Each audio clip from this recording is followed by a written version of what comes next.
A couple things. I guess one is,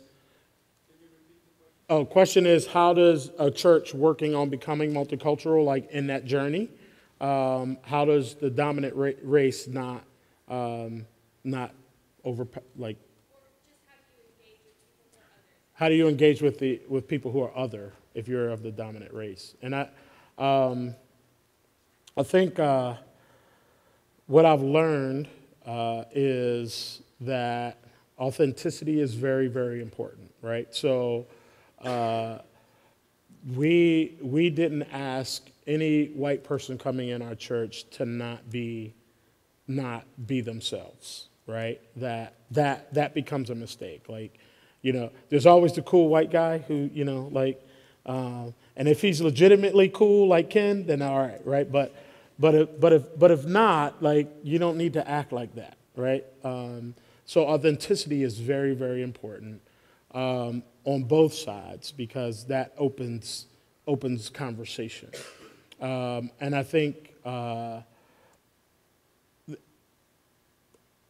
we try to get to this place where church, it wasn't always about what you get from church, right? Like, you're going to church and I need to be fed. Like, it needs to be about me when I walk in those doors, right? So we tried to move past that place of, this Sunday, the message may not all be for you, and that should be okay, right? Sometimes the songs aren't going to be the way you necessarily like, but you should embrace it. Give it a chance to see if you can hear God in the midst of it, right? So it's always this balancing of understanding that I'm going to accept that everything's not going to be for me. That was number 2. Authenticity. Everything is not going to go your way. It's just not if you want this multicultural setting. And then, I don't know. I think the third for the dominant culture is you need to understand that even for people of color like me, the dominant culture has been the dominant culture, right?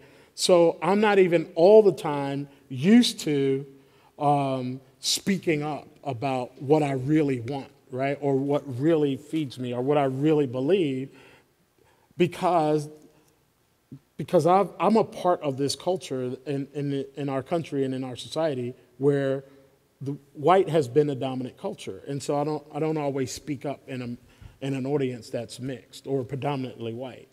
And so you got to create space for that to happen. And I think that's really important. Some folks don't even realize that they don't speak up when they're in settings that are predominantly white. Even when we're trying to do it. So it's almost like you gotta know that that's true as well. And allowing your folks of color to give space to speak if they want, and if not, maybe that'll happen offline sometimes. A lot of times, you'll get the real deal because they're not always sure. I'm not going to say they. I am not always sure that I'm in a safe environment. I'm not going to talk for all people of color. I'm going to talk for Leroy that I am not always sure I'm in a safe environment. And so I don't always speak up.